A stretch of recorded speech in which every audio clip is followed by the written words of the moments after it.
सन 1700 में आप मान सकते हैं पॉपुलेशन 30 से 40 लाख के बीच में। जब अंग्रेज यहाँ पे आता है 100 साल बाद, तो यहाँ की पॉपुलेशन थी 5 लाख। हमारे जो हीरोज हैं और हमारे जो विलेंस हैं, हम उनको ही नहीं जानते हैं हरियाणा में। हमारी प्रॉब्लम ये है कि हमारा इतिहास रिकॉर्ड हुआ ही नहीं है इन अ स्ट्रक्चर्ड मैनर। हमारी जो पॉपुलेशन थी उसका लगभग 85 से 90% ऐसा हिस्सा था जिसके अंदर विडो रीमैरिज अलाउड थी। हमारे यहाँ पे कोई वो राजा नहीं था, कोई ठिकानेदार, सब चौधरी थे।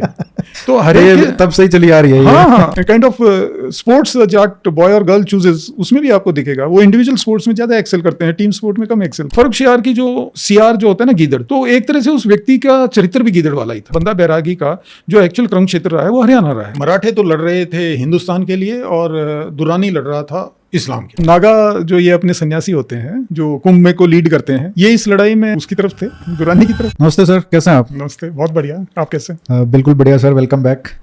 आपकी 2 पुस्तक आ गई हैं, सेंचुरी ऑफ द लोकस्ट दिखा देता हूँ मैं, और सेंचुरी ऑफ द राज। आज जो हम हिस्ट्री डिस्कस करने जा रहे हैं हरियाणा की 18वीं शताब्दी और 19वीं शताब्दी की, 2 पार्ट्स में करेंगे।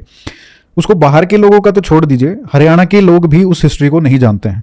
तो पहले हम इस पार्ट में हम डिस्कस करेंगे जो 18वीं शताब्दी थी हरियाणा की, वो हिस्ट्री की बात करेंगे। आपने एक लाइन लिखी है इस पुस्तक में जो शुरुआत में, कि हमारे जो हीरोज हैं और हमारे जो विलेंस हैं, हम उनको ही नहीं जानते हैं हरियाणा में। तो क्या है ये जो मोटिवेशन भी है आपका ये बुक लिखने का? कौन हीरो कौन विलन जो हम लोग नहीं जानते हैं, जो हरियाणवी लोग नहीं जानते हैं? इसे हमारी प्रॉब्लम ये है कि हमारा इतिहास रिकॉर्ड हुआ ही नहीं है इन अ स्ट्रक्चर्ड मैनर। इतिहास जब हम रिकॉर्ड करते हैं तो उसके कुछ नियम हैं, तो उसके हिसाब से वो रिकॉर्ड नहीं हुआ है। तो बहुत सारी उसके अंदर जिनको हिंदी में हम कहते हैं विसंगतियाँ, वो हैं। क्योंकि दूसरों की हिस्ट्री हम पढ़ रहे हैं, ना सिर्फ दूसरों की हम पढ़ रहे हैं। अब हमारे यहाँ पे जो पहली बात तो ये एक बड़ी अलग किस्म की सोसाइटी थी जिसके अंदर कोई पुश्तैनी राजा तो नहीं था, कोई पुश्तैनी इनके वो नहीं थे जिनका इतिहास लिखा जाए और वो इतिहास बाय डिफ़ॉल्ट बाकी समाज का इतिहास बन जाए, जैसे बाकी जगहों पे हुआ है, राजस्थान में हुआ है, या इवन पंजाब में रणजीत सिंह का इतिहास सिख इतिहास बन जाता है, महाराणा प्रताप का इतिहास राजपूत इतिहास बन जाता है। तो ऐसा हमारे यहाँ तो था नहीं। ये जैसे सूरजमल वगैरह भी हुए हैं तो वो पेरीफ्री पे थे, ब्रज की तरफ थे। तो और इन एनी केस हमारे यहाँ पे तो ऐसा ट्रेडिशन भी नहीं था कि हम कोई पुश्तैनी राजा हो। तो हमारे जो हीरोज़ थे वो बड़े नॉर्मल हीरोज़ थे, आम व्यक्ति था जो उस समय जो हालात पैदा हुए उनसे वो हीरो बन गया कि उसने उन हालातों के अंदर नेतृत्व संभाला। लगभग हर जगह दुनिया में इतिहास एक बायस के साथ लिखा जाता है। जो इतिहासकार होते हैं, ज़्यादातर इतिहासकार, उनका एक बायस होता है, चाहे वो पॉलिटिकल बायस हो, चाहे वो सिविलाइजेशनल बायस हो। हम इन सब बायसेस से बाहर के थे। लिखा ही नहीं गया तो बायस भी नहीं उसमें था। वो, हाँ, हमारे बारे में फिर किसी ने जिक्र नहीं किया। तो ये कारण थे जिनके कारण हमारे जो हमारा अगर कोई हीरो है तो हमारा सोशल सिस्टम था, जो हमारा गांव, जिसको मेटकाफ ने विलेज रिपब्लिक कहा और बाद में महात्मा गांधी ने उस वर्णन को अडॉप्ट किया एक ग्राम स्वराज्य के तौर पे, तो वो हरियाणा का गांव था। लेकिन ये कहीं ना कहीं आपने लिखा भी है और कह भी सकते हैं, इसको इंटरप्रिटेशन ऐसे कर सकते हैं कि जो हरियाणवी एक्सेप्शनलिज्म है उसका एक ये पहलू है जो विलेज रिपब्लिक्स है। तो इसका कंसेप्ट जो लोग नहीं जानते होंगे, क्या है ये विलेज रिपब्लिक्स? देखिए, आप पूरे भारत में देखिएगा तो हर जगह एक वो ट्रेंड रहा है राजतंत्र का, राजा का तंत्र, चाहे वो राजा बड़ा रहा हो चाहे छोटा रहा हो। एक ये इलाका था जिसके अंदर राजतंत्र नहीं रहा है, और ये इससे बड़ा फर्क पड़ जाता है क्योंकि एक राजतंत्र में एक राजा होता है, उसके फिर नीचे बहुत सारे उसके, जिनको राजस्थान में ठिकानेदार और जगह जागीरदार, जमींदार ऐसे होते हैं, और वो लोग एक व्यवस्था बनाते हैं जिसमें स्टेट को चलाने की जिम्मेवारी उनकी होती है। स्टेट की एक बड़ी जिम्मेवारी होती है सिक्योरिटी की और सेफ्टी की, तो वो फिर वो राज्य उसको अपना कर्तव्य, राज्य का कर्तव्य बन जाता है, आम लोग उससे दूर हो जाते हैं। हमारे यहाँ पे जो सेफ्टी की जिम्मेवारी थी वो गांव की थी। तो ये गांव के अंदर, और क्योंकि ये कृषक प्रधान समाज था, ये सिर्फ पूरे भारत में एक यही कृषक समाज प्रधान समाज रहा है, तो इससे एक ऐसा समाज विकसित हुआ जो बाकी उस समय के समाजों के मुकाबले में ज़्यादा एगलिटेरियन था, ज़्यादा बराबरी थी। उसमें कास्टेज थे लेकिन इतना डिफरेंस नहीं था जितना और जगह आपको देखने को मिल जाएगा कि जी वो तो कि जी उसकी तो छाया भी नहीं पड़नी चाहिए, उसके तो हाथ से नहीं छूने वाला, ऐसा कुछ हमारे यहाँ पे आपको कभी नहीं लगेगा कि ऐसा था। बट कास्टिज्म था। हाँ, कास्ट, देखो कास्ट एक फंक्शनल डिफरेंशिएशन था, तो फंक्शनल और सोशल डिफरेंशिएशन तो कास्ट का रहा है। बट जैसे आपने कहा कि कृषि प्रधान, अब ये तो उत्तर प्रदेश, बिहार, कृषि तो हर जगह ही होती है, राजस्थान सब जगह होती है, मध्य प्रदेश, तो ये अलग कैसे था? कृषक प्रधान मैंने बोला। अच्छा, कृषक प्रधान था हाँ। कि बाकी जगहों पे जो थे जमीन की मिल्कियत थी राजा की, जागीरदार की, अच्छा, और वो जो उस पे किसानी करता था वो उसका टेनेंट फार्मर था, वो उसका मुजारा था। जमींदार शब्द का अर्थ भारत में बहुत जगह पे अलग है। एक यही हम ही हैं जो जहाँ पे जमींदार का मतलब है हर एक किसान। अगर आप अवध में जाएं या बंगाल में जाएं, जमींदार का मतलब होगा उसके पास हजारों एकड़ जमीन है और उसके पास फिर उसके वो जो कृषि करने, असलियत में जो कृषि कर रहा है वो उसका टेनेंट है। हमारे यहाँ पे ओनरशिप इसकी थी। ये यहाँ पे जो जमींदार का अर्थ है वो बाकी जगहों से अलग था। अच्छा, दूसरी बात क्या होती है ना, जैसे हम वो कास्ट का आके यहाँ पे कास्ट कमजोर क्यों थी, मतलब कास्ट की जो बंदिशें थी वो कमजोर क्यों थी? वो इसलिए कम थी क्योंकि कृषि जो है एक सामूहिक कार्य है। ऐसे समय कृषि में क्रिटिकल पीरियड आते हैं जब जैसे कटाई का समय है कि आपका सिर्फ अपना परिवार से ही काम नहीं चलेगा, आपको कुछ औरों से भी वो चाहिए। फिर आपको जो कृषि के इम्प्लीमेंट बनाने हैं, जो औजार वगैरह बनने हैं, वो कहीं से बनने हैं। तो ये सब चीज़ों से ना एक इंटरडिपेंडेंस, जो एक दूसरे के ऊपर निर्भरता, तो जैसे किसान की खाती पे भी निर्भरता है, चमार पे भी निर्भरता है, कुम्हार पे भी निर्भरता है, और वाइस वर्सा, मतलब उनकी भी इसके ऊपर निर्भरता है। बट वो तो शायद हर जगह ही होगी ना, तो यहाँ पे अलग कैसे? यहाँ पे दूसरी जगह क्योंकि वो कृषक खुद किसी का वो, क्योंकि वो जमींदार के डेफिनेशन ही रियलिटी अलग है। हाँ, वो टेनेंट है किसी और का, तो उसको जो भी कुछ मिल रहा है, उसका वो जो बैल मिले हैं वो भी उसको उधर से ही मिले हुए हैं, उनकी भी मिल्कियत उधर ही है। यहाँ पे ये खुद का था। तो इनकी एक जो विलेज था ये सेल्फ सफिशिएंट विलेज था। इसके अंदर जो था बार्टर इकोनॉमी थी। बार्टर इकोनॉमी का मतलब है कि यहाँ पे सर्विस बदले में सर्विस दी जाती थी। अब जैसे उस समय तरखान कहते थे या खाती कहते हैं, बढ़ई कहते हैं, इनके साथ एक बंधा हुआ था कि आपको जो बढ़ई परिवार, किसान परिवार के साथ जुड़ा हुआ है, उसको जब फसल आएगी तो एक हिस्सा उसको दिया जाएगा, x किलोग्राम्स उसको दिए जाएंगे, इतना मन या इतना वो किलो। वो था उसका साल भर में वो जो उनका जुआ बना देगा, उसके हल की रिपेयर कर देगा, जो या कोई और ऐसा लकड़ी का काम है, कस्सी को, फाले को हत्था लगा देगा, ये जो चीज़ें थी वो देगा। उसके बदले में किसान उसको इतना अनाज तो देगा ही देगा।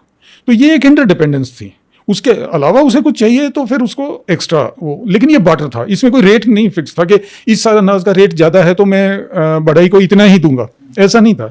या बढ़ई बोले इस साल मेरे पास और जगह काम आ गया है तो मैं तुम्हारा काम नहीं करूंगा, ऐसा नहीं था। तो ये रेट क्या हुआ, मतलब ज्यादातर तो खुद ही अपनी मतलब यूज के लिए यूज करते होंगे लोग। हाँ, तो मतलब ये इतना नहीं था ना कि एमएसपी मिल रहा है तो वहां पे दिया है और अपना भी मार्केट से खरीद रहे हैं, जो आजकल होता है। इतना ज्यादा ये जो थी ना, एक्चुअली ना, एक तो मार्केटिंग लिमिटेड थी ना, आपके ट्रांसपोर्टेशन के साधन बहुत कम थे। तो आप जो पेरिशेबल गुड्स हैं उनको तो बेच ही नहीं सकते थे दूर, वो तो वहीं पे कंज्यूम होने ही थे। लेकिन अनाज का व्यापार होता था, अनाज बिकता था। कहने का मतलब ये है कि उस समय में जो भी व्यवस्थाएं थी बाकी जगहों पे, उनसे ये व्यवस्था कहीं ज़्यादा एगलिटेरियन थी, बेटर थी और ऑनेस्ट थी। कोई बेगार नाम की चीज़ हरियाणा में आपको कभी नहीं सुनने को मिलेगी पूरे इतिहास। क्या होता है बेगार? मतलब जब आप किसी से काम कराएं और उसको उसका मेहनताना ना दें, अच्छा, इसको बेगार कहते हैं। ये और जगह चलता था? ये बिल्कुल चलता था। ये तो कानून बने हैं बाद में, जो ये बंधुआ मजदूर, स्वामी अग्निवेश इंद्रवेश का जो आंदोलन वगैरह चले हैं, वो झारखंड वगैरह में भी जाके उन्होंने आंदोलन किए। अच्छा, ये सिर्फ इकोनॉमिक सिस्टम, आपने एक तो बताया कि इकोनॉमिक अरेंजमेंट होता था, बट हरियाणवी जो लोग थे और जो विलेज रिपब्लिक्स थी, उसमें ये सिर्फ इकोनॉमिकल एस्पेक्ट नहीं था, एक सोशल एस्पेक्ट भी था। Social, political. हाँ, उसको भी थोड़ा समझाना पड़ेगा, क्योंकि इकोनॉमिक तो ऐसा लग रहा है कि सिर्फ एक बार्टर इकोनॉमी, और वो इसमें सोशल एंगल और पॉलिटिकल एंगल भी बहुत इंपॉर्टेंट है। एक्चुअली ये एक अपने आप में कंप्लीट सिस्टम था। इसमें जितनी भी एक्टिविटीज स्टेट की होती हैं वो ये गांव करता था, इसका अपना डिफेंस था। बाकी जगह ये एक और फर्क है, बाकी जगह से आप कहीं चले जाओ, बाकी गांव में लोकल सेल्फ डिफेंस का नहीं था।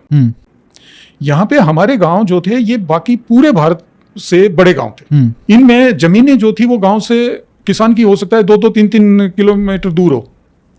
एक बड़ी फेमस रागनी है मेहर चंद की के मेहर सिंह गैलियां प्यार करवा के फंस जाएगी, बिछड़ जाएगी जाटा में। वो आजकल चल रही है इंस्टाग्राम पे, गोडे टूट जाए दो कोस की बाटा में।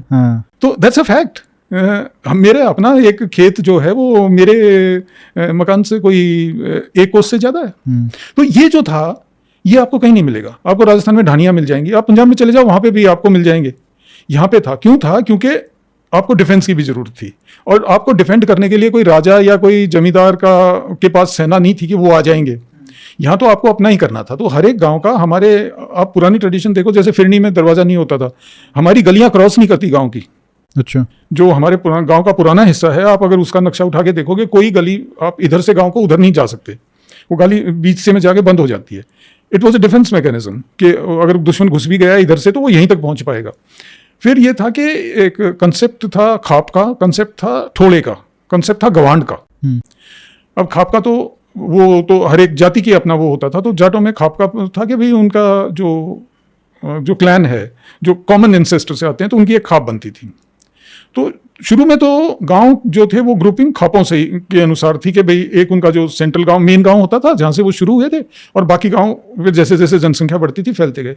लेकिन समय के बाद फिर वो उठ के एक दूसरी जगह भी जाने लगे। तो फिर एक गवांड, जिसको मुगल अपनी भाषा में टप्पा कहते थे, तो टप्पा जो था वो कुछ गांव का समूह था जिनकी आपस में बाउंड्री कॉमन थी, और इस पूरे गवांड की एक बाउंड्री मार्क्ड होती थी जिसके ऊपर बाड़ उगाई जाती थी, कांटेदार झाड़ियां उगाई जाती थी। क्लियर होता था भाई ये गवांड यहाँ पे खत्म होता है और दूसरा शुरू होता है। अच्छा।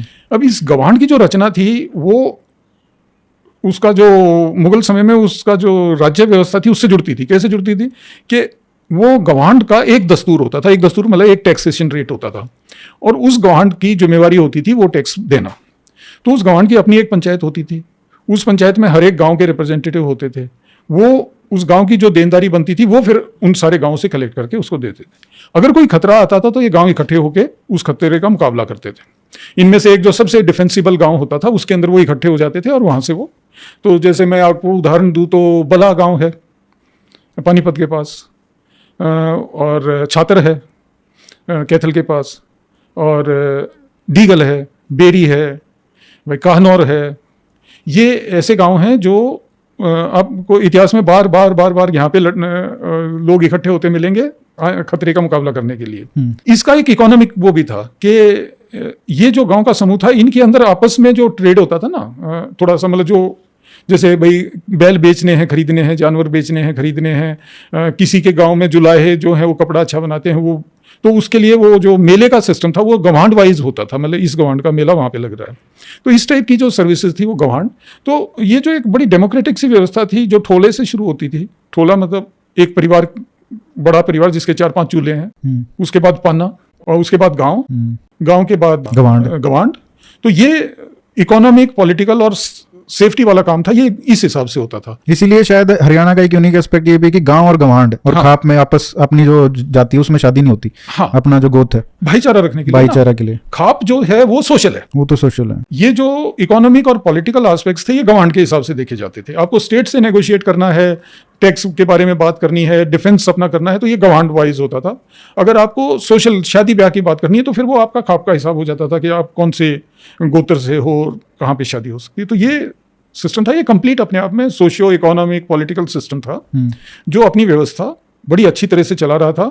जो बड़ा स्टेट था, मुगल स्टेट था, उसके साथ इसका संबंध सिर्फ टैक्स लेने देने तक सीमित था, बाकी ये सेल्फ सफिशिएंट था। ये एक आपने पॉलिटिकल बात की, जैसे सोशल में हम देखते हैं कि जो हमारे कस्टम्स हैं, जैसे आपने किसान परिवार की बात किया, और जो अन्य कास्ट हैं जिनको सो कॉल्ड लोअर कास्ट बोला जाता है, जिनके साथ किसानी में भी वो काम करते रहते थे आपस में मिलजुल के, तो उसमें ये भी होता था कि शादी है, ब्याह है, या आपने मतलब कोई और मतलब फंक्शन है कोई परिवार में, तो उनमें भी हर ऐसी जातियों का एक तरीके से भाईचारा और एक तरीके से उनको इन्वॉल्व करना हर फंक्शन में, वो एक सोशल एस्पेक्ट था जो मुझे लगता है कि शायद दूसरी जगह पे ना हो। वो भी हरियाणा का एक यूनिक वो है। ये सिर्फ आपके मतलब हिंदू जातियों से ही नहीं लिमिटेड था, ये मुस्लिम्स के साथ भी था। तो वो भी तो उसी में से निकले हैं जातियां। हाँ, तो ये मतलब यहाँ का यूनिक सिस्टम था। जैसे ये लोग जब यहाँ से गए उठ के, तो इनके गीत हैं, आप चाहो तो यूट्यूब पे मिल जाएंगे कि ये जाके जब वहाँ पे जाके बसे, कोई सिंध में बसा, कोई कहीं पे बसा, तो इनको वहाँ जाके पता लगा अरे इस्लाम में तो कजिन मैरिज भी अलाउड है, क्योंकि ये तो यही सिस्टम जो हम हरियाणा में आज भी चलता है वही सिस्टम था इनका भी।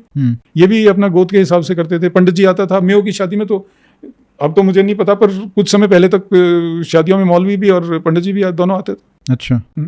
फेरे नहीं होते थे, पर वो पंडित जी मुहूर्त निकालने का काम करते थे। डिफ्रेंशिएशंस थे वो इतने एक्यूट नहीं थे जितने बाकी समाजों में आपको मिलेंगे। विमेन को कहीं ज़्यादा स्वतंत्रता थी। विडो रीमैरिज, हमारी जो पॉपुलेशन थी उसका लगभग 85 से 90% ऐसा हिस्सा था जिसके अंदर विडो रीमैरिज अलाउड थी। अच्छा। जब वो बाकी देश में यूं कहते थे सती प्रथा चल रही है फलाना ढमका, हमारे यहाँ पे विडो रीमैरिज अलाउड थी। Across cast 85 to 90% of the population. सिर्फ ब्राह्मण कुछ हद तक इस बात को फॉलो करते थे कि वो विडोज की रीमैरिज नहीं करते थे, और राजपूत। ओके। इनके अलावा लगभग हर जाति में विडो रीमैरिज हमारे यहाँ पे रही है। फिर लड़की का हक, हमारे समाज में, हरियाणा के समाज में लड़की का पेरेंटल प्रॉपर्टी में हक कोई किसी ने सन 47 के बाद कानून बना के नहीं दिया है, ये पहले से रहा है। इनफैक्ट हमारा मिलती तो नहीं थी लेकिन ना बहुत हैं, आपको बहुत से ऐसे मिल जाएंगे। आप गोची में चले जाओगे, वहाँ पे जाखड़ मिल जाएंगे। गोची एलावतों का गाँव है। हाँ। वो कूडे पे आए हुए हैं। ऐसे कूडे मतलब? कूडे पे मतलब होता है कि उनका पिता जो था उसके लड़का नहीं था तो बेटी आ गई। तो ये डिपेंड करता था कि अगर ऐसे भी होता था, बहुत होता था। अच्छा। जो तो घर जमाई बनने वाला कॉन्सेप्ट एक तरीके ये घर जमाई वाला नहीं होता था। इसमें डिफरेंस था। मैं आपको आंकड़ा देता हूँ उससे पहले। 1931 में रोहतक जिले में लगभग 5% जो कृषि योग्य भूमि थी वो औरतों के नाम थी। अच्छा। मतलब वो उसमें विधवा हो सकती है या बेटी हो सकती है। अच्छा, सिस्टम क्या था वो आप कह रहे हैं ना, सिस्टम के वो घर जमाई, ये घर जमाई वाली बात नहीं थी। इसमें क्या था, एक सिस्टम था कि अगर वो आकर लड़का, मतलब वो बेटी आती है वापस अपने हस्बैंड को लेके, तो फिर उसको वो उस भाईचारे में आना पड़ेगा। अच्छा। इन द सेंस के उसके बाद उसकी अगली पीढ़ी वहां से शादी नहीं कर सकती। वो शादी वाले नियम फिर उनको वो जो वहां पे जिनका खेड़ा है, जिस खाप का खेड़ा है, उस वाले मानने पड़ेंगे। अच्छा। तो मतलब क्योंकि वो जैसे गोची में आ गए, हाँ, तो फिर वो एलावतों से शादी नहीं हो सकती उनकी आगे जाके। जाखड़ वो तो वैसे भी नहीं हो सकती। मतलब अगर देखा जाए 3 जनरेशन मानते, पहले तो 7 जनरेशन था कि अगर आपके माँ का गोत्र जो है वो 7 जनरेशन तक, तो उसमें तो एलावत आ ही गया, तो वो वैसे ही नहीं हो सकती। नहीं, मैं ये कह रहा हूँ जैसे जाखड़ और एलावत हैं। अब हो सकता है कि दिल्ली का जो कोई एलावत परिवार रह रहा है और कोई राजस्थान का जाखड़ परिवार है, वो शादी कर लें, उसमें कोई इशू नहीं है। हाँ। लेकिन जो गोची का जाखड़ है वो एलावत से शादी नहीं कर सकता, क्योंकि वो भाईचारा हो गया। वो भाईचारा हो गया। ये डिफरेंस है। अच्छा। एक आप वो भी बता दो जो सोशल वाला जो एस्पेक्ट है कि भाई जैसे एक फंक्शन में किस तरीके से सबका इन्वॉल्वमेंट करते थे, अलग अलग सब जिमने जाते थे, सब जिमने बुलाए जाते थे, चाहे कोई भी कास्ट थी। वो अपने जो भी, पहली बात तो किसान की जिम्मेवारी होती थी जजमान के तौर पे कि उसकी बेटी की शादी कराए, उसमें वो सपोर्ट दे। तो एक गांव का एक जजमान होता था? ना, हर एक परिवार जजमान। यही तो खास बात है। हमारे यहाँ पे कोई वो राजा नहीं था, कोई सब ठिकानेदार, सब चौधरी हो रहे, सब चौधरी थे। तो हर एक तब से ही चली आ रही है। हाँ, बिल्कुल। तो उसका वो उसके साथ परिवार जुड़े होते थे दूसरी जाति के। तो अब डिपेंडिंग ऑन उसकी जो माली हालत, उसकी इकोनॉमिक कंडीशन कैसी है, वो हो सकता है उसको जरूरत पड़े। तो अगर वो कहता है इसको किसान को कि भाई बेटी की शादी करनी है, तो ये नहीं कह सकता कि भाई देख लेना। ये कहेगा हाँ भाई बता, तो उस हिसाब से और वो फिर करेगा उसकी मदद। This was also kind of a barter. ये भी एक बार्टर ही था कि भाई हाँ तो हम जुड़े हुए हैं। अच्छा, वो न्योता आएगा, उसके यहाँ पे जीवने कोई ना कोई जाएगा, मतलब उसके शादी में शामिल होएगा। तो वो छुआछूत वाली बात नहीं थी। नहीं, एक इसमें ये भी है जैसे नाई हो गया या और सब हो गया, उनको किस तरीके से कस्टम्स के थ्रू जोड़ा रख, भाई होता है ना सूट देना है और वो सब। अपने यहाँ तो गीत हैं। वो एक बेटी कंप्लेन करती है कि माँ ने मेरा कित ब्याह दिया, और वो माँ कहती है जी बेटी हमारा कोई कसूर नहीं है, वो नाई और बामन का कसूर है। वो उनकी सगाई करा के आते थे।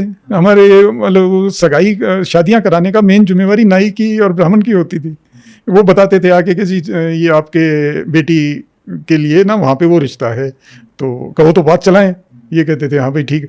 तो वो ये देखना कि हाँ भाई दोनों बराबर से के हैं, वो ये उनकी रिस्पॉन्सिबिलिटी हाँ, उनका एक सोशल उनकी ड्यूटी में शामिल था। बिल्कुल। और मतलब अब तो थोड़ा सेरेमोनियल हो गया है कि भाई नाई और ब्राह्मण भी आते हैं और उनका भी एक रिस्पॉन्सिबिलिटी होती है शादी में। अब तो फिर वो लेकिन हाँ रिचुअल सा हो गया अब तो, एक मतलब खाना पूर्ति वाली बात। तो एक्चुअली शादी करवाते जो हमारी पेरेंट्स की जनरेशन और उनसे पहले तो सारे नाई और ब्राह्मण ही करवाते थे शादियां। बिल्कुल होती थी। बिल्कुल। और भी मतलब हर कास्ट का मुझे लगता है कि किसी ना किसी तरीके से ना जुड़ाव होता था। अगर शादी ब्याह है, फंक्शन है, तो किसी के सूट देने में चाहे और एक्सचेंज गिफ्ट्स बेसिकली। तो एक तरीके से एक सोशल सेफ्टी नेट आप कह सकते हो, उसको देख सकते हो कि सबको एक तरीके से जो भी किसान परिवार है उसके साथ जुड़ा हुआ होता है। ये ना एक वो उस समय जब ये ब्रिटिशर्स आए तो इन्होंने नोटिस की ये बात और इन्होंने रिमार्क की है कि जी एक गांव के ऊपर कलंक था ये कि अगर उसमें से कोई भी नॉन एग्रेरियन कास्ट का परिवार चला जाए। अच्छा। उठ के चला जाए कि जी मेरा यहाँ पे या तो भाई मेरे साथ बेइंसाफ़ी हुई है या मेरा काम यहाँ पे नहीं चल रहा है, और वो मान लो आपका खाती उठ के कहता है कि जी हम तो चल पड़े, यहाँ अपना गुजारा नहीं है, तो उस गांव पे कलंक था। अच्छा। हाँ, कि अरे तुम तो अपने उनका भी नहीं ध्यान रख सकते। अब थोड़ा सर जैसे हम एक्चुअली में हुआ क्या था 18वीं शताब्दी में, उस पर बात करते हैं। तो जो 1700 है, basically beginning of the 18th century, इसमें क्या किस तरीके का हरियाणा है, मतलब कौन कहाँ राज कर रहा है, क्या डेमोग्राफी है? तो एक स्नैपशॉट जो है हरियाणा का 1700 के आसपास, वो क्या है? 1700 का हरियाणा जो था वो एक स्टेबल सी जगह थी, क्योंकि औरंगजेब अभी जिंदा था और औरंगजेब की पकड़ थी। वो बेशक बैठा दक्कन में था, लेकिन उसकी पकड़ पूरे एडमिनिस्ट्रेशन पे मजबूत। लेकिन 1707 में जैसे ही वो गुजरता है, उसके बाद बड़ा जल्द तेजी से बात पलटने लगती है, जो है सिस्टम वो बिखरने लग जाता है। उसमें कमजोरियां उसके समय में आनी शुरू हो गई थी। जैसे अपने यहाँ पे 1669 में ये जो मथुरा सरकार है, जिसके अंदर अपना ये फरीदाबाद पलवल वाला इलाका भी आता था, यहाँ पे जाटों ने विद्रोह किया था। उसके कुछ साल बाद सतनामियों ने नारनौल में विद्रोह किया था। तो एक सुगबुगाहट थी पूरे समाज में कि भाई बात ठीक नहीं चल रही है, वो जो सिस्टम थे वो हिल रहे थे। तो आप अगर 1709-10 का हरियाणा लो तो इसमें आपको मिलेगा कि चूड़ामन, जिसको एक तरह से श्रेय जाता है भरतपुर का राज्य स्थापित करने का, वो एक्टिव हो रखा है आगरा दिल्ली रोड पे। क्योंकि इस रोड पे कंट्रोल उसको इसलिए जरूरी था कि यहाँ से उसको टैक्स मिलेगा, वो राहदारी लेगा, जिसको राहदारी कहते थे, रोड टैक्स। तो वो इस पे एक्टिव है। अब इसके साथ जुड़ते हुए इलाकों में उसको अपने आदमी चाहिए जो उसके साथ सहमत हो। तो जैसे ये तेवतिया थे इधर बल्लभगढ़ के, ये भी उसके साथ जुड़े हुए थे। एक हाथी सिंह बटगुजर होता था बादशाहपुर का, वो भी उसके साथ जुड़ा हुआ था।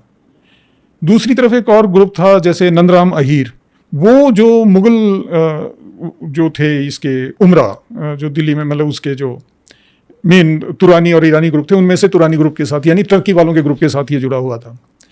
तो साउथ इस वाले हरियाणा में, साउथ और ब्रज वाला जो हरियाणा है अपना, इसके अंदर आप एक ये उस टाइम की चर्निंग देखोगे जिसके सेंटर में है चूड़ामन। फिर आप आ जाइए जो है ये इलाका अपना रोहतक और बाकी का।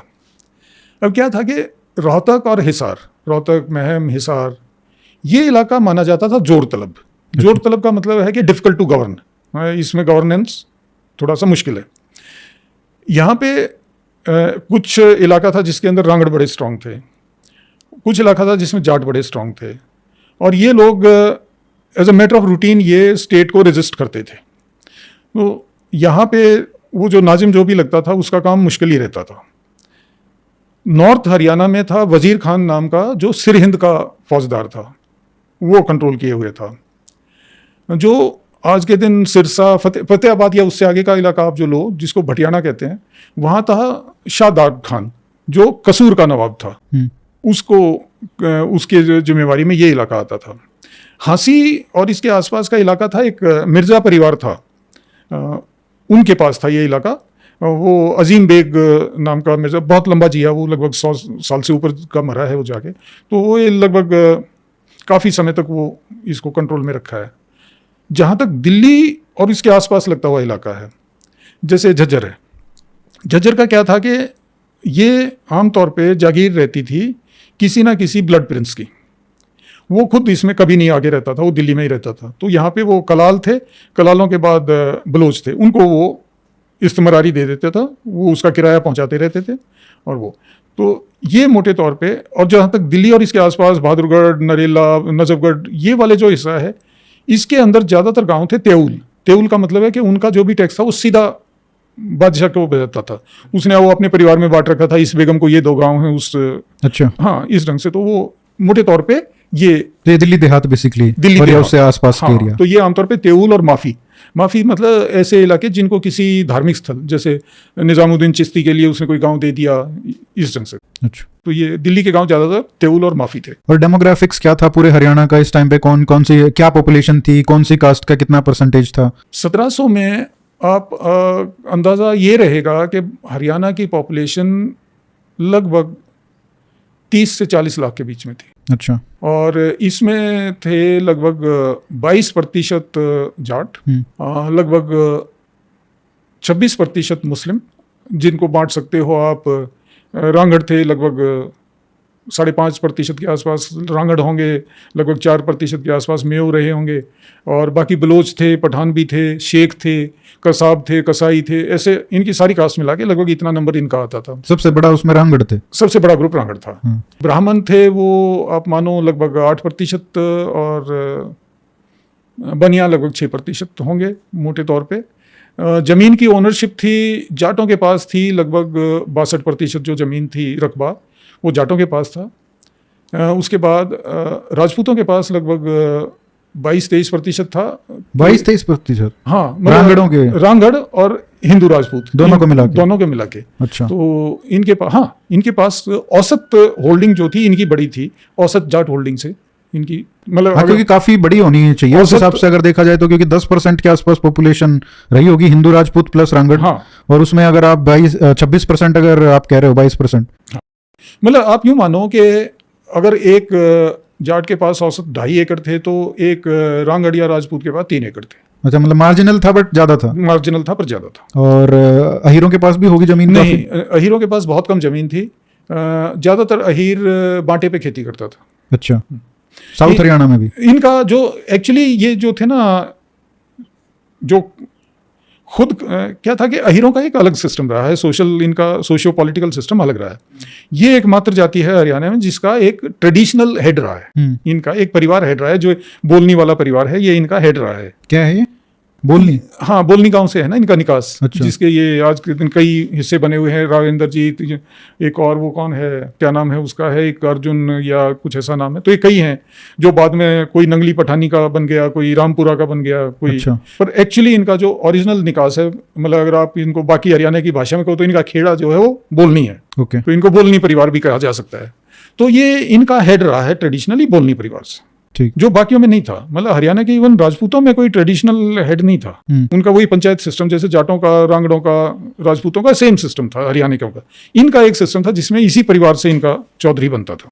तो एक तरीके से ये देखा जाए तो मतलब गैल्वेनाइज करना आसान होता है जब आप एक को फॉलो करते हो, राइट? हाँ। अगर पूरी कम्युनिटी एक आदमी को फॉलो कर रही है या एक गांव की लीडरशिप को फॉलो कर रही है तो सब एक साथ आना आसान है।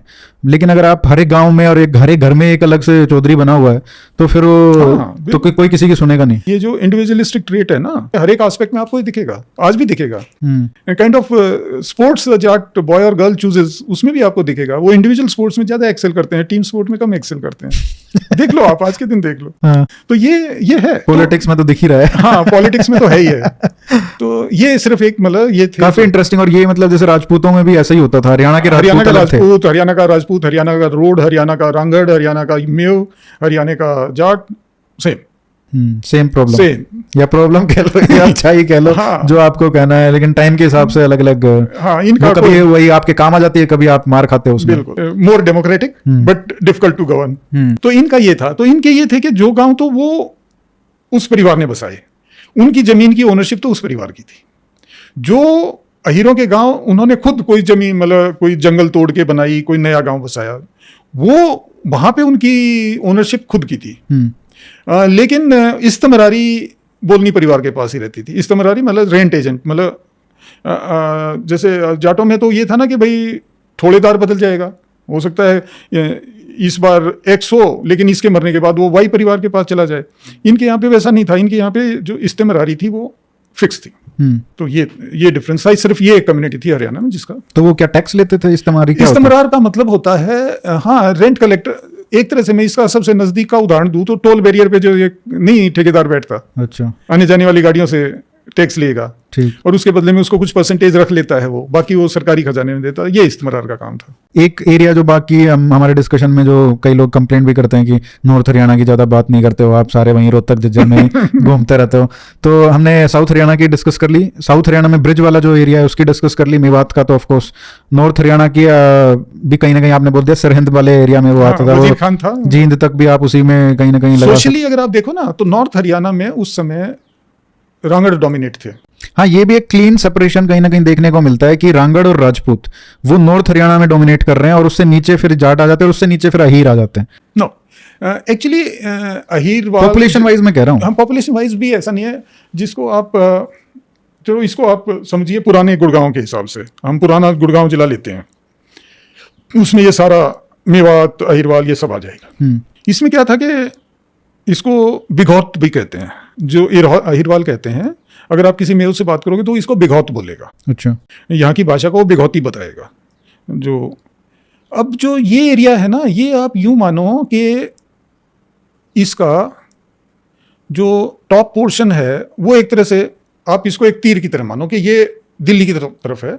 इसका एपेक्स मान लो आप नजफगढ़ के पास, वहां से ये थोड़ा खुलना शुरू होता है, लेकिन बीच बीच में और जातियों के भी गांव हैं, कहीं पे गुजरों के, कहीं जाटों के, कहीं कहीं अब और कहीं पे पठानों के। अब जब आप पटौदी से नीचे उतर जाओगे तो अहीरों का ग्रुपिंग आ जाएगा रेवाड़ी के चारों तरफ। तो अहीरवाल का असली क्षेत्र ये है। आप और थोड़ा नीचे जाओगे तो आजकल जहाँ वो मनेठी, जहाँ पे वो मेडिकल कॉलेज बन रहा है, एम्स, हाँ वो एम्स वाला, लगभग वहाँ तक जाते जाते पॉपुलेशन फिर से चेंज होने लग जाएगी, पॉपुलेशन रेशियो। अब राजपूत वगैरह आने, गुजर एक साइड में राजपूत आने शुरू हो जाएंगे।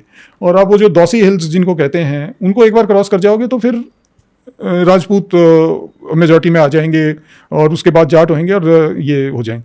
लेकिन उससे ऊपर अगर आप आओगे तो कनीना वगैरह एरिया में फिर आपको ये अहीर मिल जाएंगे। तो एक तरह से ये आप यूँ मान लो कि एक इलाका है स्टार शेप्ड रेवाड़ी के चारों तरफ, जो अहीरों का है। मेवात जो है, जो इसको 3 तरफ से घेरता है। ऊपर से आप शुरू कीजिए, बादशाहपुर झाड़सा जो गुड़गांव का हिस्सा है, आज के दिन तो गुड़गांव में मिला हुआ है, तो पटौदी के बाद बोहरा के बाद बादशाहपुर झाड़सा, बादशाहपुर झाड़सा के बाद सोहना से फिर आप अरावलीज के साथ साथ घूमने लग गए और आप चले जाओगे अलवर तक।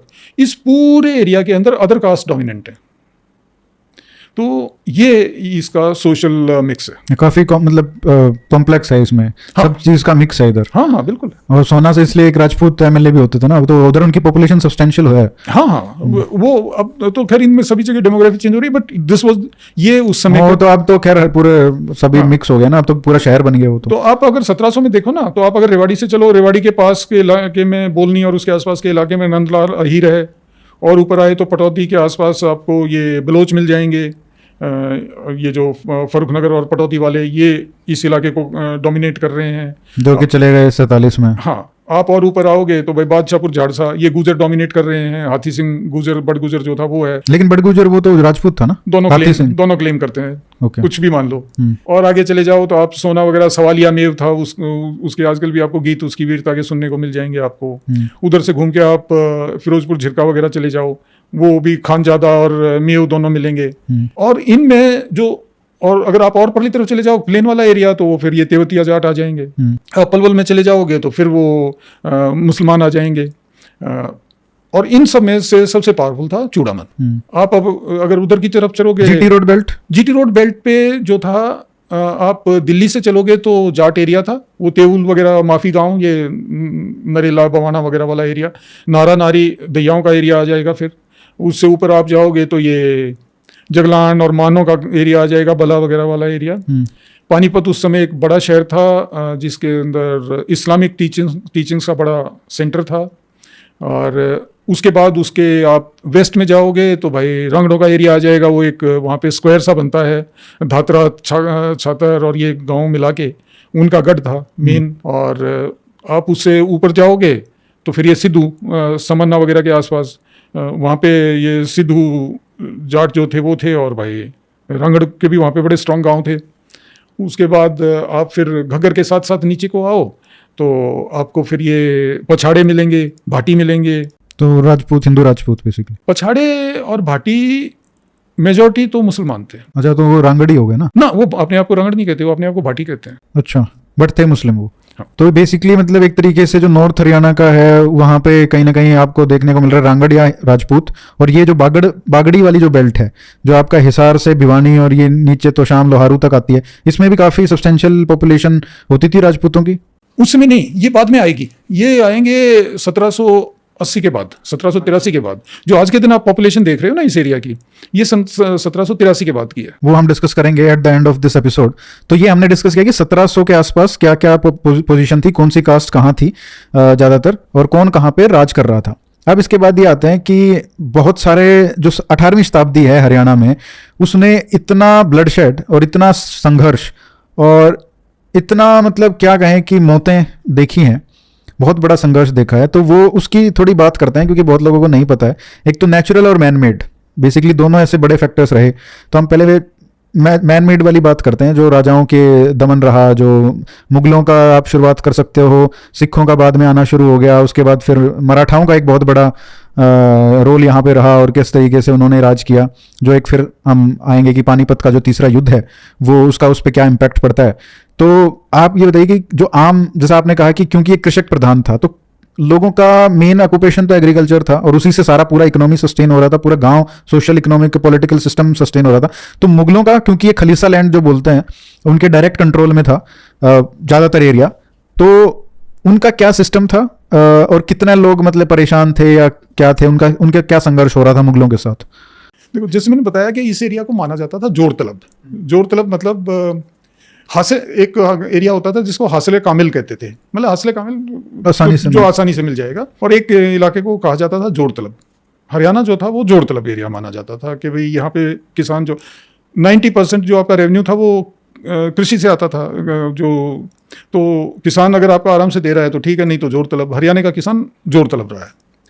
अब ये जो सेंचुरी है, जैसा मैंने बताया था ना कि जब सन 1700 में आप मान सकते हैं पॉपुलेशन 30 से 40 लाख के बीच में, जब अंग्रेज यहाँ पे आता है 100 साल बाद, तो यहाँ की पॉपुलेशन थी 5 लाख।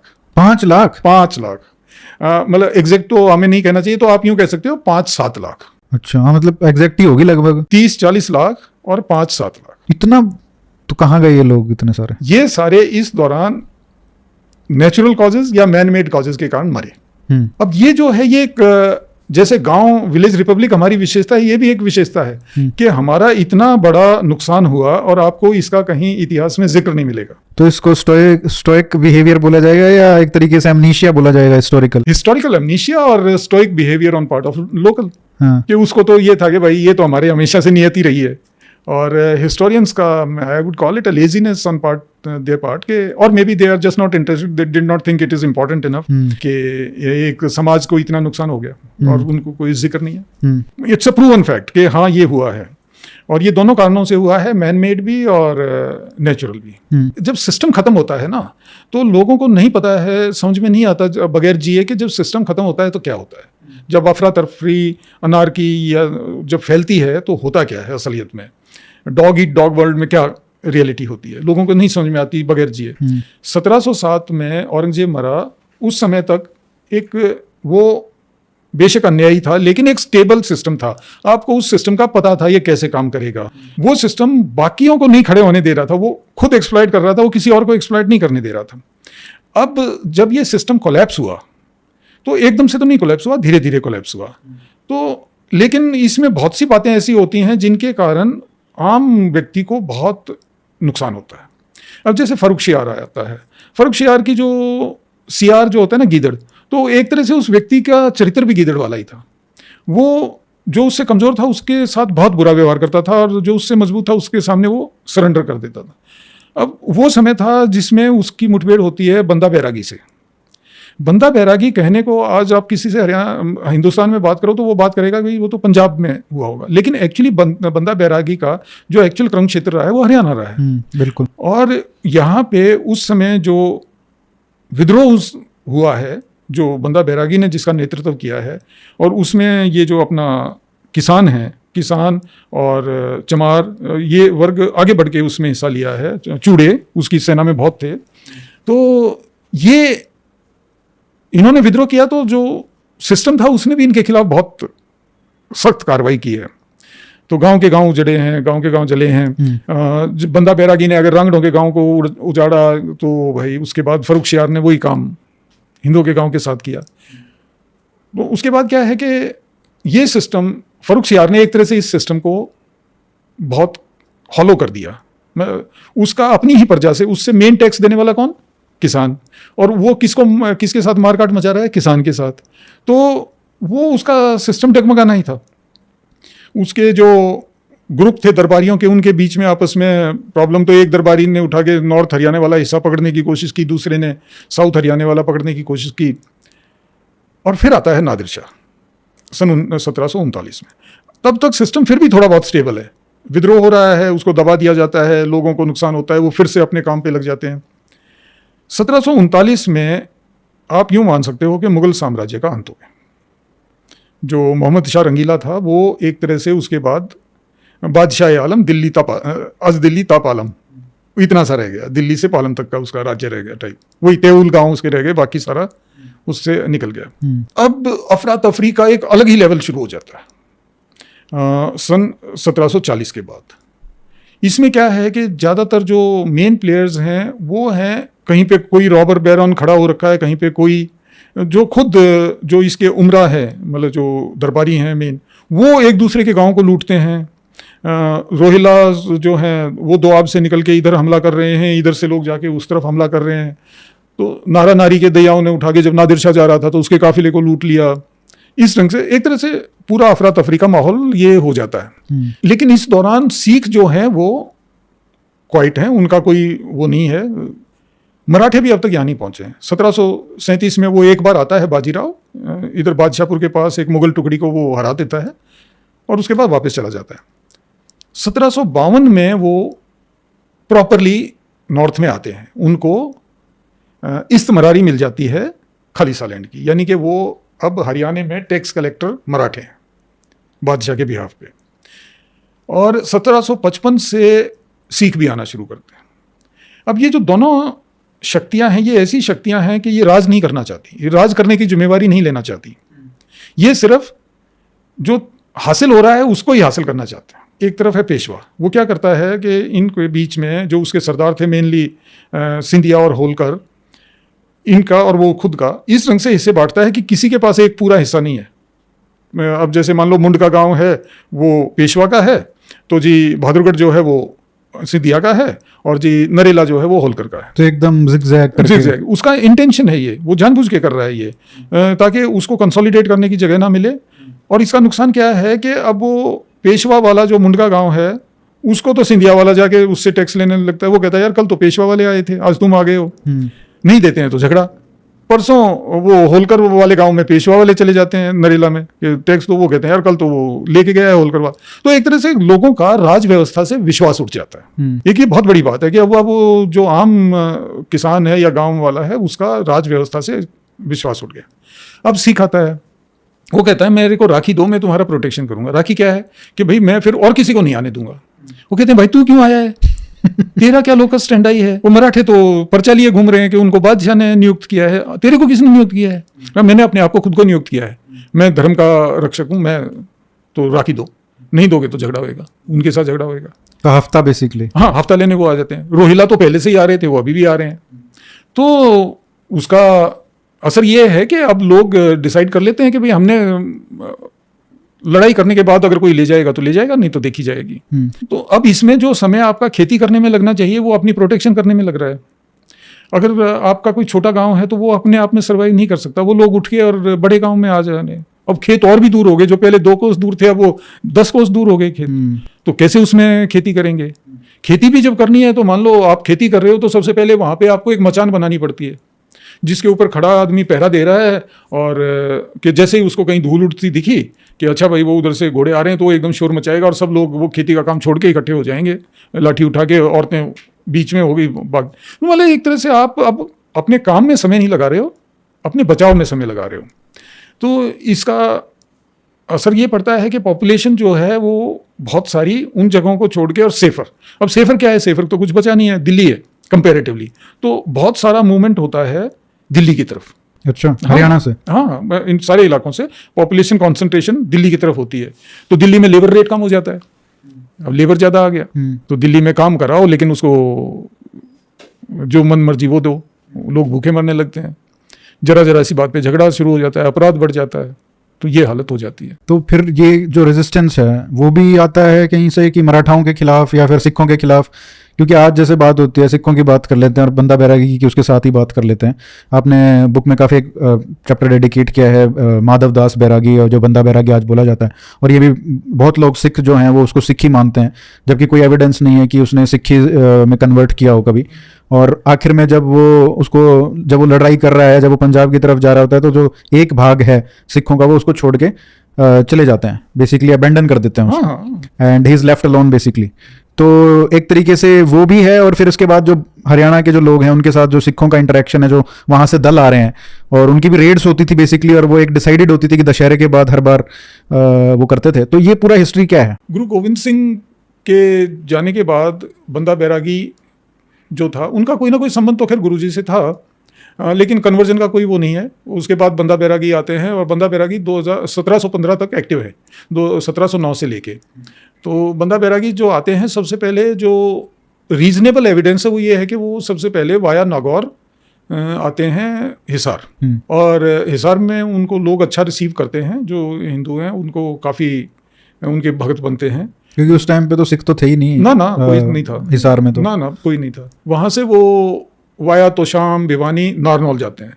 अब इसका कारण भी दिखता है, क्योंकि उस समय में ना जो बड़े सेंटर थे ट्रेड के भी और वैसे भी इंपॉर्टेंट टाउन जो थे वो नारनौल, पानीपत, झांसी यही थे। अच्छा, हाँ, ये 3 ही जो शहर थे। उस पे हम आएंगे शहरों पे। हाँ, तो वो नेचुरली वो पहले मान लो हिसार, झांसी आए हैं तो वो बनती है बात कि हाँ भी वो उधर आएंगे, नारनौल वो जाएंगे, वो भी बात बनती है, क्योंकि वहाँ पे उसी से 50 एक साल पहले सतनामियों का विद्रोह हुआ था।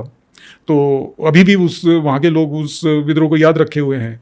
और वहाँ से वो आते हैं खंडा सीरी है खरखौदा के पास, ये एक पुराना बैरागियों का डेरा है। अच्छा, तो वो यहाँ पे एक्चुअली यहाँ पे वो एक प्रॉपर अपना एक आर्म्ड दल, एक शस्त्र बल खड़ा करते हैं खरखोदा में। हाँ, जिसमें जो एविडेंस है कि ज़्यादातर जो उनके अनुयायी बने थे वो थे जाट, चमार, चूड़े। अच्छा, जो उस समय के मुंतकाबुल लुलाब वगैरह जो कंटेम्प्रेरी वर्क्स हैं पर्शियन, वो ये इन कास्ट को आइडेंटिफाई करते हैं, क्योंकि उनको बाद में पनिश भी किया गया। हाँ नेचुरली वो फर्रुखशियार फिर इनको पनिश भी करता है।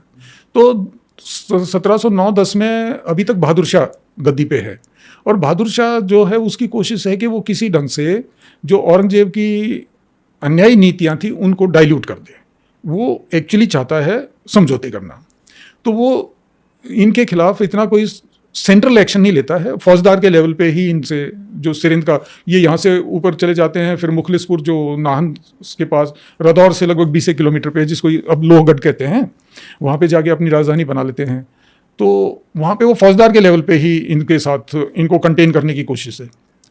वहाँ पे ये 2-3 साल रहते हैं। उस दौरान शादी करते हैं चंबा की राजा की बेटी से, और एक लड़का होता है इनके 1711 में एक बेटा पैदा होता है, शायद अजीत नाम रखा था उसका।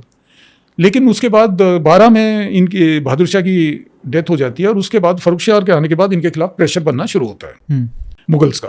तो इनको मुखलिसपुर या लोहगढ़ छोड़ के और ये जाते हैं जलंधर दोआब में क्रॉस करते हैं, लेकिन वहाँ पे इनको ज़्यादा सपोर्ट नहीं मिलती, तो ये चले जाते हैं रियासी।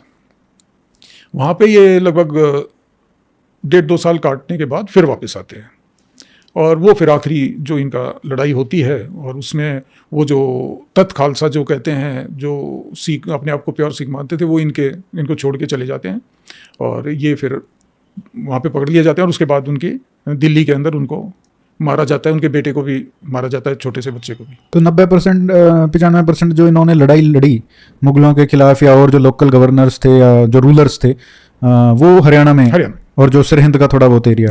एक्चुअली बड़ा इंटरेस्टिंग बात है कि शुरू वाले टाइम में ना इनका रिलीजियस एंगल नहीं है इतना। ये एक्चुअली जब से वो सिख इनके साथ जुड़ते हैं तो फिर इनका वो रंग अड़गांव वगैरह को डिस्ट्रॉय करने वाला काम शुरू होता है। सिख फिर वापस इधर इस इलाके में आने शुरू होते हैं 1755 में। क्या है कि अहमद शाह दुर्रानी, जिसको अब्दाली भी कहते हैं, वो प्रेशर डाल रहा है पंजाब पे। ये जो पीरियड था 1720 और 1755 के बीच का, इसमें जो सिखों का संघर्ष रहा है, वहाँ पे मियाँ मनु वगैरह करके गवर्नर रहा है लाहौर के, वहाँ लोकलाइज था ये, सतलुज के इस तरफ कोई वो नहीं था इशू। उसके बाद जब अब्दाली आने लगता है तो वो इनको डिफीट करता है, तो ये लोग या तो चले जाते हैं, हर एक जो भी अब्दाली के साथ इनका संघर्ष हुआ है उसमें अब्दाली जीता है, कोई संघर्ष ऐसा नहीं है जिसके अंदर ये लोग जीते हों। तो ये उस प्रेशर में आके या तो पहाड़ियों की तरफ चले जाते थे, या ये क्रॉस करने लग गए सतलुज को। तो वहाँ से इनका शुरू होता है इस एरिया में आना। तो यहाँ पे आए हैं, इनको रसद वगैरह की तो ज़रूरत है, तो इन्होंने वो यहाँ से छीनना शुरू किया। तो इस ढंग से फिर इन्होंने ये एक एनुअल रिचुअल बन गया कि दिवाली पे इकट्ठे होना अमृतसर में, इलाके बांटने, वो बूढ़ा दल और तरुण दल के बीच में इलाके बंटने, और उस हिसाब से आके वहाँ से वो राखी वसूल करना, या तो ये सर्दियों में आते थे और उसके बाद मार्च मुर्च में वापस जाए। तो इनका वो जुड़ा हुआ था कि जब अब्दाली उधर से इनको प्रेशर डालेगा, ये उसके आगे आगे इधर को निकलाए और फिर वापस चले गए। यहाँ पे क्या था कि मराठे जो थे, जैसे मैंने बताया कि मराठे यहाँ के इस्तेमार बना दिए थे बादशाह ने, लेकिन उनका इंटरेस्ट गवर्नेंस में नहीं था, उनका इंटरेस्ट था सिर्फ यहाँ से पैसा कलेक्ट करने। तो वो यहाँ पे परमानेंटली नहीं थे, उन्होंने अपने थाने नहीं बनाए थे यहाँ पे, परमानेंट एम्प्लॉय नहीं सेट किए थे। तो एक तरह से ये इलाका, इसमें कोई व्यवस्था नहीं थी, फ्री था फॉर ऑल। तो वो आते थे अपना, मराठे जो थे वो टैक्स कलेक्शन के नाम पे पैसा निकालते थे, ये लोग राखी के नाम पे पैसा निकालते, लोग फिर रिवोल्ट, लोग इन दोनों से लड़ते थे। तो आप बाई नेम में 20 नाम गिना सकता हूँ। छात्र में लोग इनको, सिखों को नहीं घुसने देते। उगरा खेड़ी को जलाया था क्योंकि वो, उसको एक घोड़ी पसंद आ गई किसी से को, वो उसको लेना चाहता था, गांव वालों ने रिफ्यूज़ किया, तो वो मारपीट हुई। अगले दिन ये ज़्यादा इकट्ठे होके आ गए, गाँव को जला दिया। वो उगरा खेड़ी को दूसरी जगह जाके बसना पड़ा। बल्ला, वहाँ का आप इतिहास पढ़ लो, वहाँ पे उनको नहीं आने देते थे।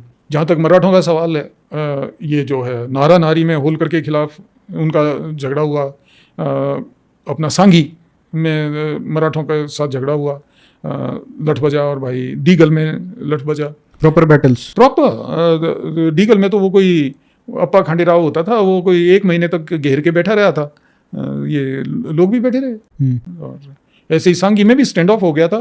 वो बाद में उसमें वो जो था एक फ्रेंच ऑफिसर था पैरों, उसने इनके बीच में समझौता कराया। उन्होंने, गांव वालों ने कहा भाई हम नहीं देंगे, डिसाइड करो कि तुम्हारे में से कौन है यहाँ पे, ये नहीं हो सकता कि आता जाता कोई टैक्स लेने आ जाए। तो वहाँ पे भी स्टैंड ऑफ हुआ था। सैकड़ों किस्से हैं। लाखन माजरा में वो इन्होंने ये सिखा के बैठे हुए थे, इनके ऊपर हमला कर दिया था, आसपास के गाँव ने इकट्ठे होके। लाखन माजरा तक? हाँ, पूरे आपको ये कहानियाँ जो पूरे हरियाणा में हर जगह की मिल जाएंगे, जहाँ पे सिख या मराठों के साथ गाँव ने, और ये रिकॉर्डेड है। मतलब ये कोई यूँ नहीं है कि वो ओके पे बैठ के कोई जिक्र है, ये इतिहास में रिकॉर्डेड है। 2020-21 में जो राखी लेना आए थे वो तो चलो दे दी हरियाणा ने वो दिल्ली तो ही की है।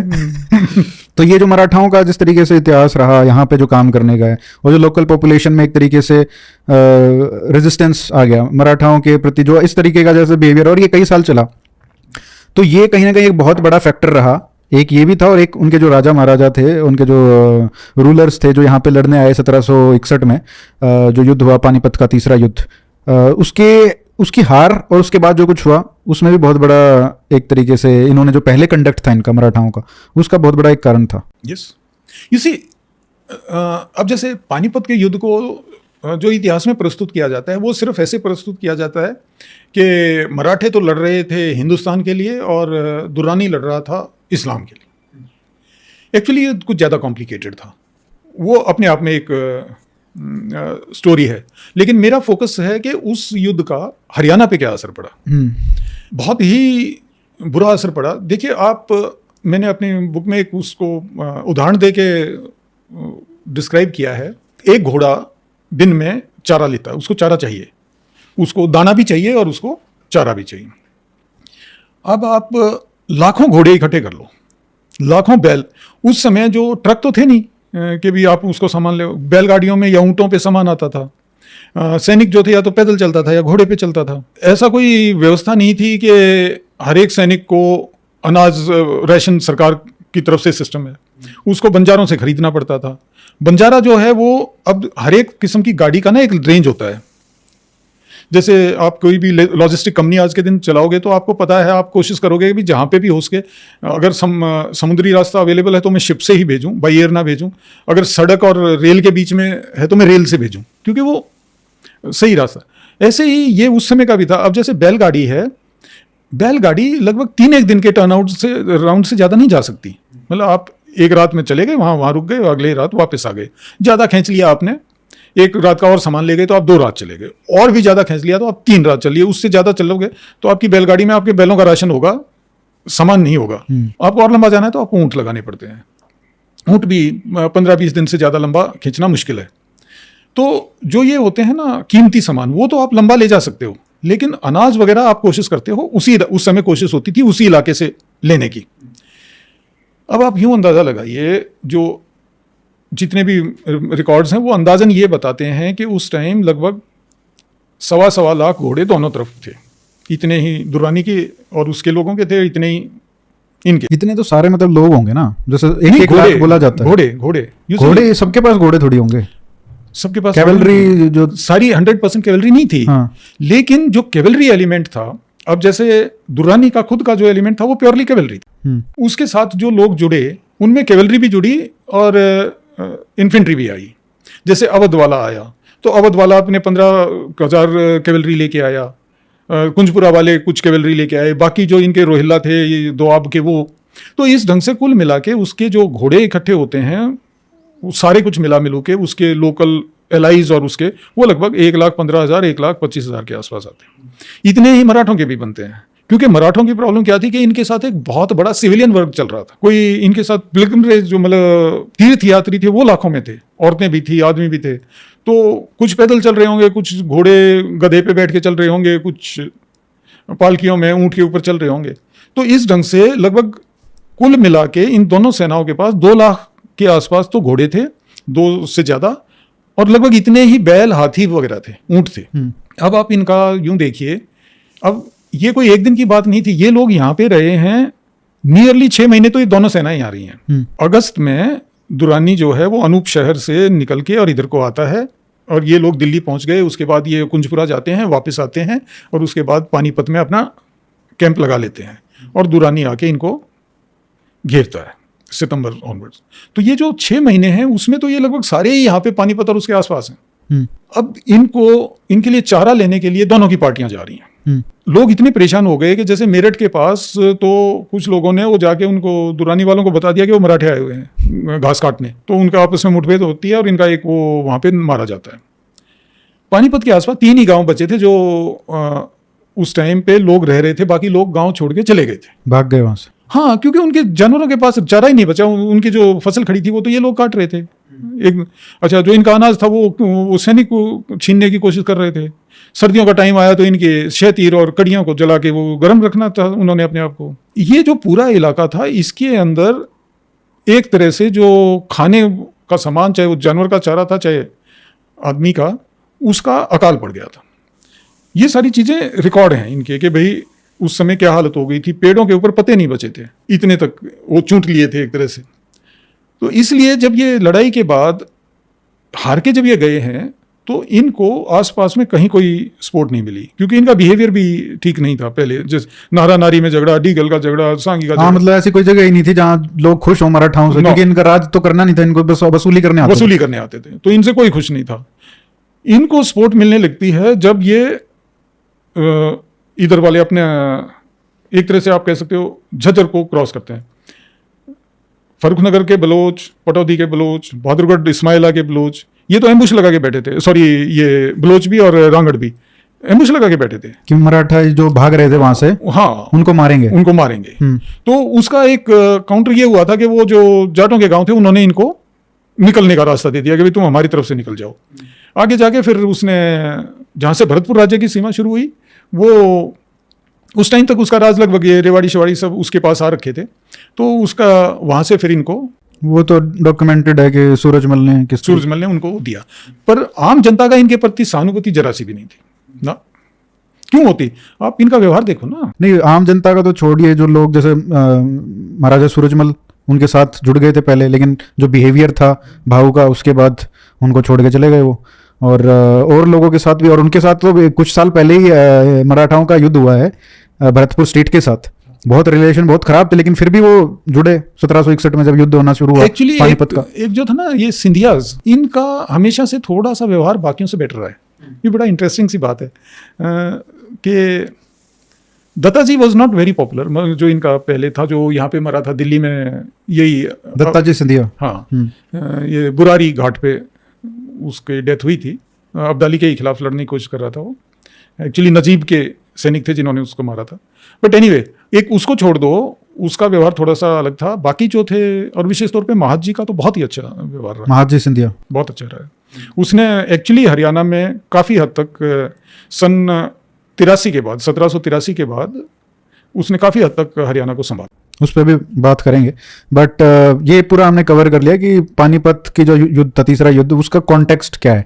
क्योंकि हर इलेक्शन को भी, जैसे इलेक्शन आता है तो ये बात आती है कि ये तो हिंदू वर्सेस मुस्लिम था, और एक तरीके से कहीं ना सिविलाइजेशनल वॉर थी। अगर वो जीत जाते मराठा तो पूरे देश में मतलब मुस्लिम राज खत्म हो जाता, और बहुत सारी बातें हैं, बट कॉन्टेक्स्ट काफ़ी इंपॉर्टेंट कॉन्टेक्स्ट है। और एक इंटरेस्टिंग बात बताऊँ, नागा जो ये अपने सन्यासी होते हैं जो कुंभ में को लीड करते हैं, ये इस लड़ाई में उसकी तरफ थे, दुरानी की तरफ। हाँ, और एक और इंटरेस्टिंग बात जो आपने बुक में लिखी है वो ये है कि सिखों का एक दल था जिसने कुंभ मेले पे भी हमला किया था हरिद्वार में। यस, किया था। तो ये भी कॉम्प्लेक्स हिस्ट्री है। हाँ, ये इतिहास कोई ब्लैक एंड व्हाइट नहीं है। लोग बेमतलब में उसके बड़े नुकसान है एक्चुअली, ये जो ब्लैक एंड व्हाइट बनाने की कोशिश करते हैं ना। तो अब आते हैं सर एक और एस्पेक्ट पे जो 18वीं शताब्दी का हरियाणा के लिए बहुत महत्वपूर्ण है। और जैसा आपने कहा कि हरियाणा की जो पॉपुलेशन थी वो 30 से 40 लाख के बीच में थी, और जो घट के 5 से 7 लाख हो गई थी। तो इसके पीछे बहुत बड़ा कारण था फेमाइन, जो सूखा पड़ता था, काल पड़ता था।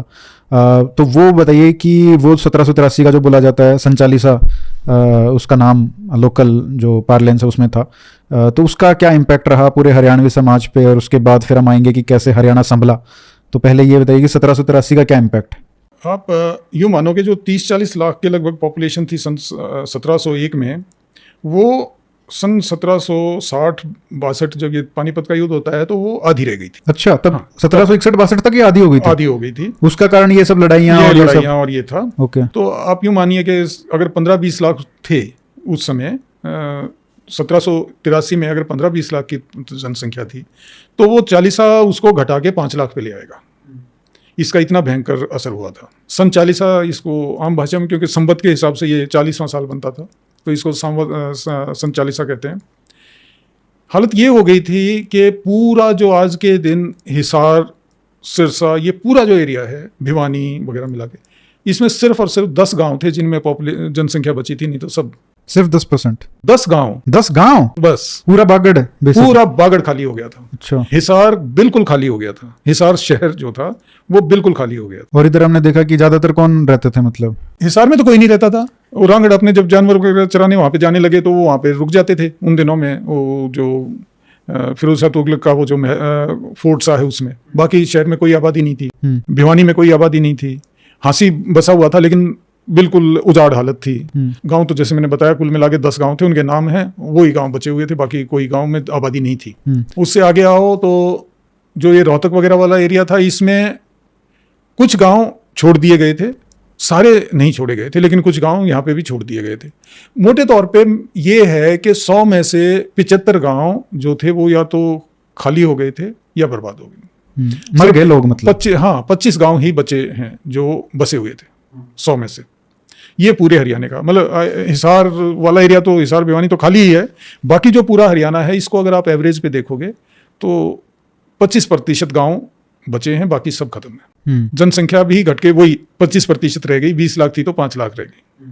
ये हालत सन 40 ने की थी। तो अब आप यूं देखो कि इसके बारे में शायद मेरी ही बुक है जिसमें आपको एक चैप्टर मिलेगा। अगर आप बंगाल फेमाइन को देखो तो उसके ऊपर आपको किताबें मिलेंगी। तो ये स्टडी जो है, इसकी मैंने जो स्टडी की है, आप इसको रूडिमेंट्री माननी है, ये तो उसकी शुरुआत है। इस फैमिन के कारण पूरे का पूरा जो सोशल सिस्टम है वो चेंज हो जाता है। इसका असर सिर्फ हरियाणा पे नहीं हो रहा था, राजस्थान पे भी हो रहा था। वहाँ तो जीवन यापन के साधन और भी कम थे। तो जैसे हमारे लोग जो उस समय बसते थे भिवानी, हिसार वगैरह एरिया में, वो वहाँ से उठ के निकले हैं, तो उधर से भी लोग उठ के आए हैं। और बाद में ये जब गांव दोबारा जब बसे हैं तो आप यूँ मानिए कि 90% जो गांव है आज के दिन इस एरिया के, वो दोबारा बसे हैं सन 83 के बाद, बागड़ियों के हैं वो गाँव। अच्छा। और वो ज्यादातर राजस्थान से आए हुए लोग, बीकानेर वगैरह से वो आए हैं, क्योंकि वहाँ पे भी और भी बुरी हालत थी। तो ये जो गाँव है ये सारे, वैसे इनमें से कोई कुछ बोलता रहे, उन 10 गाँव को छोड़ के बाकी सारे गाँव हैं ये बाद में बसे हैं, दोबारा से बसे हैं। उनमें से कुछ थे जो वापस भी आए हैं कुछ लोग, लेकिन जैसा कि 25% ही लोग बचे थे, तो कितने वापस आए हैं? वो शायद उनमें से सारे तो वापस नहीं आए होंगे। जैसे मेरा गांव तो वहाँ नहीं था। मेरा गांव की मैं आपको उस समय का उदाहरण दूं तो मेरे गांव में से जो परिवार निकल के गए, उनमें से आधे ही वापस आए। मतलब आपके गांव में से कहाँ गए लोग? इसमें पहाड़ी धीरज में आया था एक परिवार, तो एक परिवार घेवरा में आया था। दिल्ली की तरफ आए मतलब? हाँ, क्योंकि थोड़ा भाई शहर है, थोड़ा हो सकता है सरकार चैरिटी वगैरह भी कुछ मिल जाए, कुछ अपने लोग वहाँ पे, थोड़ा पानी है जमुना के पास, फिर भी कुछ फसल हो रही होगी तो वो उनके साथ बैठ गए, अपने रिश्तेदारों के पास चले गए, इस ढंग से। तो वो सारे के सारे फिर वापस नहीं गए। जैसे वो पहाड़ी धीरज में जो परिवार गया था वो वहीं पे रह रहा है, घेवरे वाला भी शायद वापस नहीं आया है। तो इस ढंग से ये एक्चुअली में कहानियां तो काफ़ी हैं माइग्रेशन की।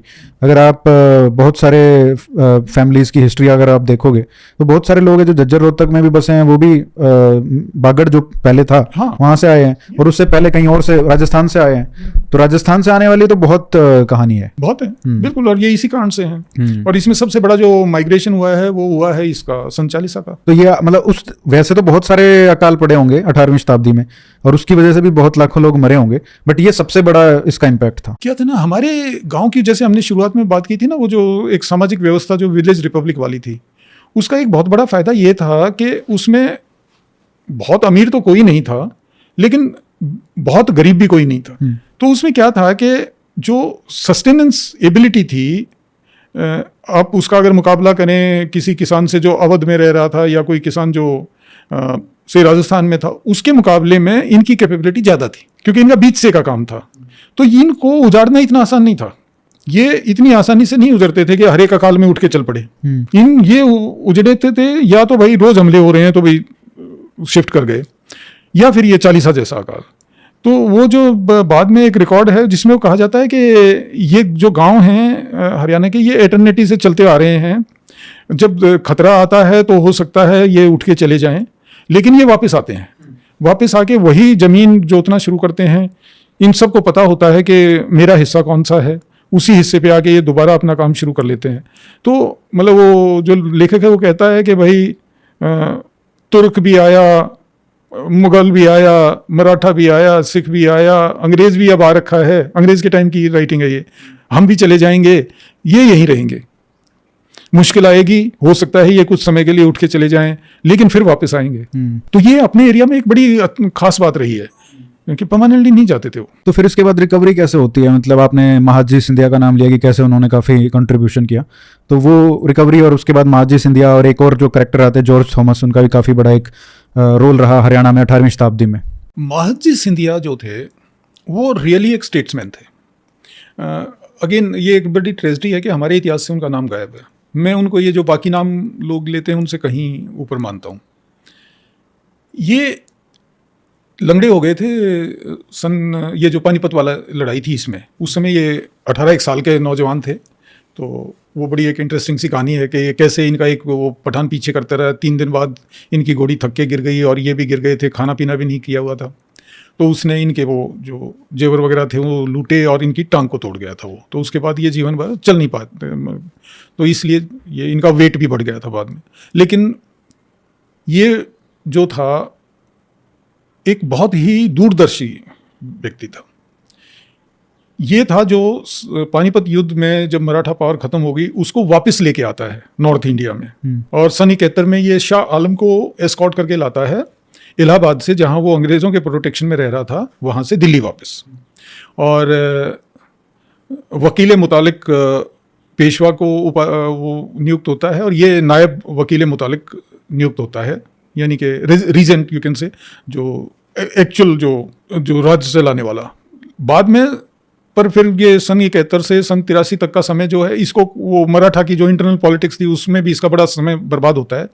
तो सन 83 में ये प्रॉपरली नॉर्थ इंडिया यानी हिंदुस्तान के ऊपर ध्यान देना शुरू करता है, और इसके पास रिसोर्सेज हैं ध्यान देने के। तो ये हरियाणा का एक व्यवस्था स्थापित करता है, हरियाणा को 4 बड़े इलाकों में बांटता है, उन चारों के नाजिम नियुक्त करता है, उनको कहता है तुम यहीं पे रहोगे। वो जो मराठों का सिस्टम था ना कि आए वसूली की और चले गए, वो ये बंद कराता है। थाने अपने इस्टेब्लिश करता है जिससे कानून व्यवस्था हो। वार्डन ऑफ सिख मार्चेस नियुक्त करता है, मतलब जिसका काम है कि वो सिर्फ ये देखेगा कि सिख वो राखी कलेक्शन के लिए ना आ पाएँ। तो उसमें ये वहाँ से इसका संबंध बनता है बेगम सुमरो से, उसको ये जिम्मेवारी देता है करनाल वगैरह के एरिया की, कि तुम उधर से अगर कोई इंकर्जन होता है तो तुम्हारी जिम्मेवारी है। तो इस ढंग से ये अगले 10 साल एक व्यवस्था खड़ी करता है हरियाणा में, 83 से 93 तक। हाँ, और सन 94 में इसका देहांत हो जाता है। तो इस व्यवस्था की जड़ में थी एक फौज हिंद जो फ्रेंच ऑफिसर्स लेड थी, और वो बड़ी प्रोफेशनल आर्मी थी अपने समय की, और उसकी मोबिलिटी थी। वो भारत की एक पहली ऐसी सेना थी जिसके पास अपना सब कुछ था, इवन अस्पताल भी उसका खुद का था। तो उसके कारण ये इस पूरे इलाके के अंदर व्यवस्था कायम करता है। वो जो एनुअल रेड हैं वो बिल्कुल तो ख़त्म नहीं होते सिखों के, लेकिन काफ़ी हद तक वो कंट्रोल हो जाते हैं। और अब उनको ये पनिशमेंट का डर हो गया है कि भाई अगर तुम गए तो हो सकता है कि तुम्हारे ऊपर नुकसान उठाना पड़े। इसी तरह वो जो हर कोई मराठा जो सरदार था जो यहाँ पे अपना अपना वो चला रहा था, सिक्का, चमड़े के सिक्के चला रहा था, वो बंद हो जाते हैं। ये महत जी का मोटे तौर पे यहाँ पे रोल रहा है। एक तरह से जॉर्ज थॉमस भी महत जी की ही व्यवस्था का हिस्सा बन के भारत में आता है। अच्छा।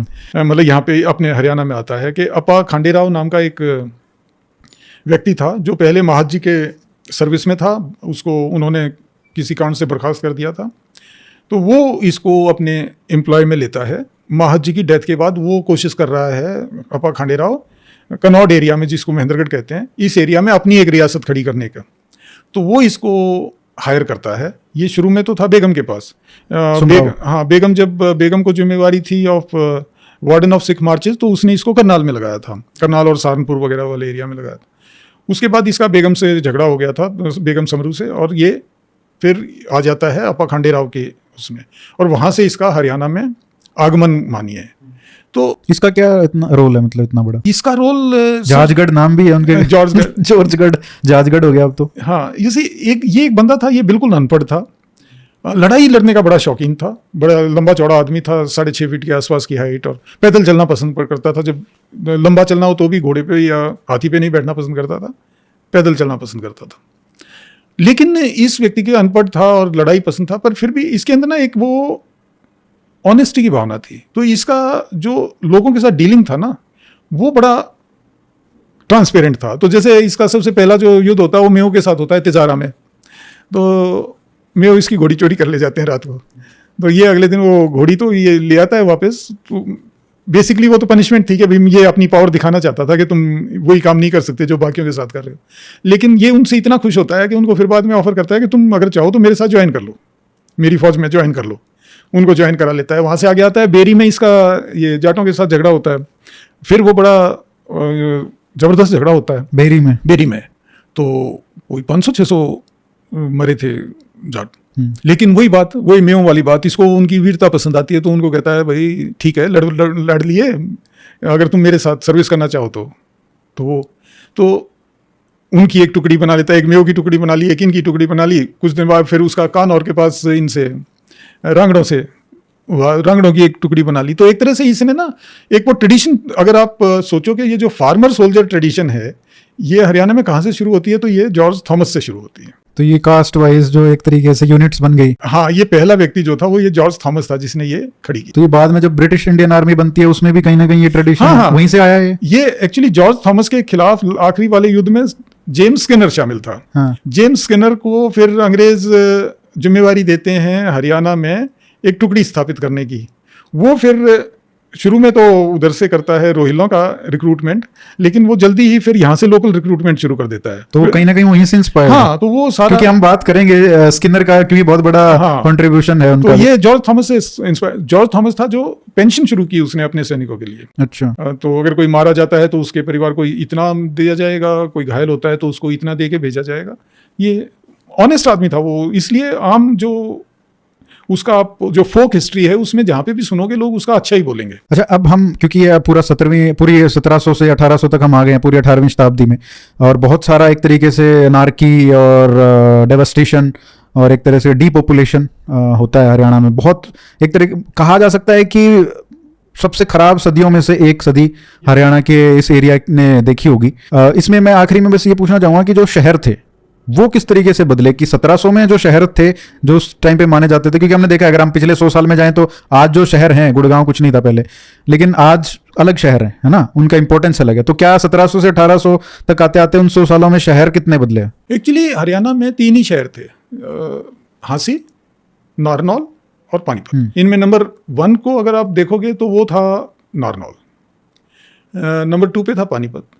हांसी जो था वो उसके एक तो वो ट्रेडिंग सेंटर था और दूसरा वो एक तरह से वो जो भाटियों का इलाका था उसके खिलाफ जो सेना रखी जाती थी उसका गढ़ था वो। उससे आगे जो बिन दस्तूर एरिया था, मतलब उस एरिया में कोई दस्तूर नहीं था, कोई पक्की खेती नहीं होती थी, ज़्यादातर वहाँ पे पशु ही चराए जाते थे, तो वो एक तरह से खुला एरिया था जहाँ कोई शासन व्यवस्था परमानेंट नहीं थी।